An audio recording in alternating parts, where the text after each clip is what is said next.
नमस्कार साथियों, मैं ब्रजमोहन और आप देख रहे हैं निडर संवाद। साथियों, आज बसपा को लेकर बड़ी खबर सामने आई है। इस खबर से एनडीए और इंडिया गठबंधन दोनों में खलबली मची हुई है।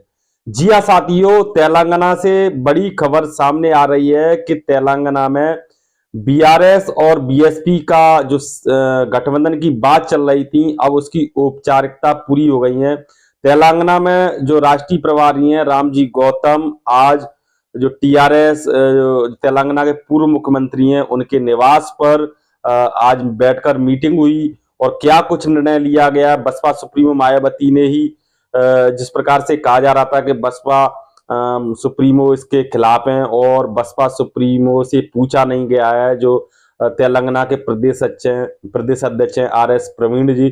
तो ये बात भी क्लियर हो गई है कि आखिर बसपा सुप्रीमो मायावती ने इस गठबंधन के बारे में क्या राय है। तो पूरी खबर क्या है जानने के लिए बने रहिए मेरे साथ और इस वीडियो को अंत तक जरूर देखें। वीडियो को ज्यादा से ज्यादा लाइक करें, शेयर करें। चैनल अभी तक सब्सक्राइब नहीं किया तो चैनल को सब्सक्राइब जरूर करें।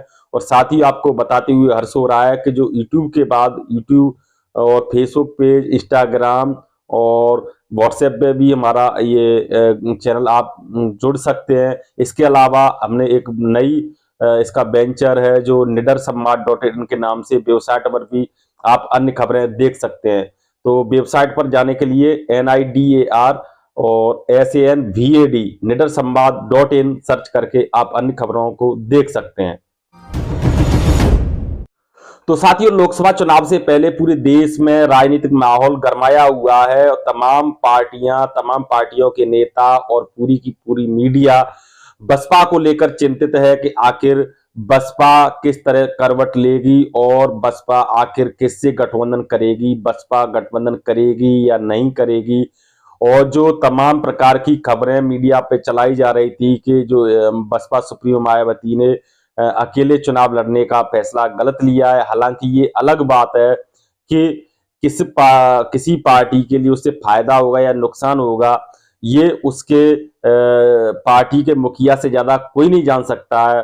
खास तौर पर ऐसे वक्त पर जब नेता काफी मजा हुआ, कई बार का मुख्यमंत्री रहा हुआ हो, तो वो अपने भरे बोले को अच्छी तरीके से समझ सकता है। लेकिन इसके बावजूद भी लगातार बसपा सुप्रीमो मायावती के बार बार इस बयान के आने के बाद कि हमारा ना तो इंडिया गठबंधन से ना एनडीए किसी भी पार्टी से किसी भी गठबंधन से कोई गठबंधन नहीं है, बावजूद इसके मीडिया में लगातार सुर्खियां चलाई जा रही थी, लगातार एजेंडे के तहत ये खबरें चलाई जा रही थी कि बसपा सुप्रीमो कांग्रेस से गठबंधन करने जा रही हैं। तो ऐसी खबरों को बसपा सुप्रीमो ने निराधार बताया और उन्होंने कहा कि हमारी ऐसी कोई बात नहीं हो रही है। हालांकि पर्दे के पीछे बात हो भी सकती है, लेकिन जब तक जो बात पूरी तरह से परिपक्व नहीं हो जाती है तब तक कोई भी पार्टी, किसी भी पार्टी का नेता उसका औपचारिकता रूप से ऐलान नहीं करता है। क्योंकि जो शर्तें होती हैं, तो जो इंडिया गठबंधन जो चाह रहा है, हो सकता है कि इंडिया गठबंधन ऐसे सोच रहा हो कि हल्दी लगे ना फिटकरी और रंग चोखा हो जाए। अर्थात बसपा सुप्रीमो को जैसे देश की और भी तमाम पार्टियां उस तरह से, चाहे अठावले हो गए, और आपने चंद्रशेखर रावत को देखा होगा कैसे एक दो सीट के लिए रोते बिलखाते हुए नजर आते थे। तो हो सकता है बसपा सुप्रीमो को भी इस तरह से ट्वीट कर रहे हो कि ले लो 10-8 सीट कितनी चाहिए और गठबंधन कर लो। तो ऐसा भी हो सकता है कि जो बसपा सुप्रीमो है हमेशा की तरह अड़े हुए हों, उनके कार्यकर्ता कह रहे हैं जिस प्रकार से कि बसपा सुप्रीमो को प्रधानमंत्री का चेहरा बनाया जाए, और इस बात से जो इंडिया गठबंधन है वो सहमत नहीं हो। और सबसे बड़ी बात यह है कि बसपा सुप्रीमो इंडिया गठबंधन से गठबंधन करने के लिए तैयार हो, लेकिन जो कांग्रेस है वो अपना चरित्र उसका साफ सामने आ रहा हो कि कांग्रेस चाहती है कि उत्तर प्रदेश में ही गठबंधन हो बसपा से। जब तक उत्तर प्रदेश में कांग्रेस का कोई जनाधार नहीं है, जीरो है, लेकिन फिर भी हमारे कुछ दलित विचारक, दलित बुद्धिजीवी सोचते हैं कि कांग्रेस ही दलितों को भंवर से बाहर निकालेगी। अब वो कैसे निकालेगी ये तो वो जानते होंगे, क्योंकि जो लोकसभा चुनाव में जो प्रधानमंत्री की कुर्सी है उसका निर्णय उत्तर प्रदेश करता है, क्योंकि उत्तर प्रदेश में 80 लोकसभा सीटें, सबसे ज्यादा सीट हैं। अब ऐसे ही प्रदेश में कांग्रेस की एक सीट भी नहीं है, उसका खाता भी नहीं खुला है, वो फिर प्रधानमंत्री के पद का ख्वाब कैसे देख सकते हैं। इस बात पर भी दलितों को कभी सोचना चाहिए। तो वहीं दूसरी तरफ इसका बात ये भी हो कि मध्य प्रदेश हो गया, राजस्थान हो गया, छत्तीसगढ़ हो गया, तेलंगाना हो गया, अन्य प्रदेशों में कांग्रेस उनको बसपा से गठबंधन नहीं करना चाह रही हो, ये भी बात हो सकती है। इसलिए औपचारिक रूप से ये कोई खबर सामने निकल कर नहीं आई है, ऐसा कोई ठोस निर्णय बसपा सुप्रीमो मायावती की तरफ से नहीं आया है कि इंडिया गठबंधन से अलायंस कर रहे हैं।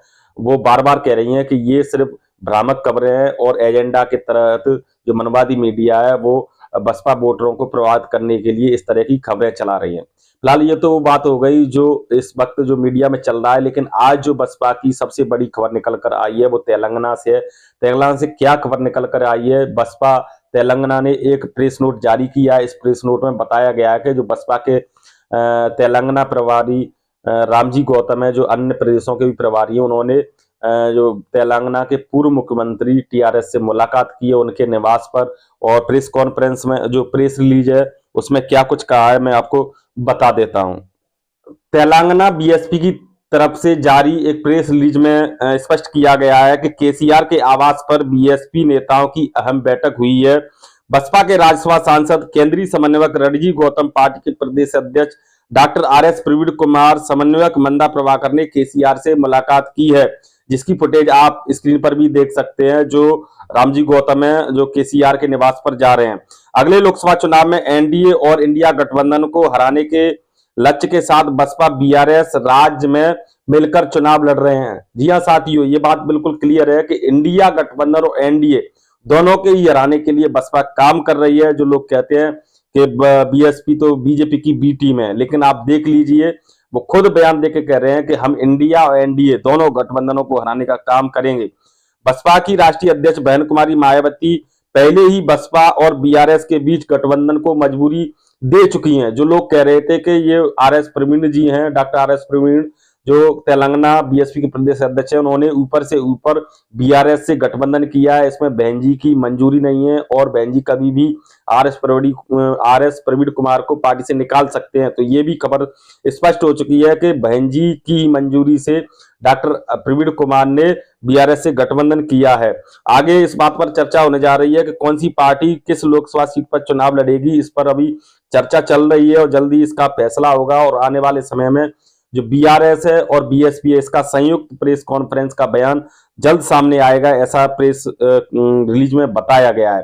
तो साथियों, जिस प्रकार से बसपा ने सबको चौंकाते हुए बीआरएस से गठबंधन किया है, इस पर कई एक्टिविस्ट और बुद्धिजीवी सवाल भी कर रहे हैं कि जब चंद्रशेखर आजाद हैं जो पूर्व मुख्यमंत्री केसीआर के साथ फोटो शूट कराते हैं, वो फोटो वायरल होता है, तो लोग आरोप लगाते हैं कि जो संविधान का विरोध करने वाले लोगों के साथ आजाद का गठबंधन निर्णय गलत है, चंद्रशेखर आजाद का ये निर्णय गलत है। लेकिन आज जब बीएसपी ने जो इंडिया बीआरएस से गठबंधन किया है तो लोग तमाम तरह के सवाल भी लिख रहे हैं। फिलहाल इस वीडियो में साथियों इतना ही, लेकिन आप इस खबर पर क्या सोचते हैं? इंडिया गठबंधन को और एनडीए गठबंधन को घेरने के लिए जिस प्रकार से बीएसपी ने बीआरएस से गठबंधन किया है, कितना कारगर साबित होगा और इस गठबंधन पर आप क्या सोचते हैं, हमें कमेंट में लिखकर जरूर बताएं। अन्य खबरों के लिए हमारी वेबसाइट पर लॉगिन करें www.nidarsamvad.in। वीडियो अच्छा लगा हो तो इसे लाइक करें, शेयर करें, चैनल सब्सक्राइब जरूर करें। नमस्कार।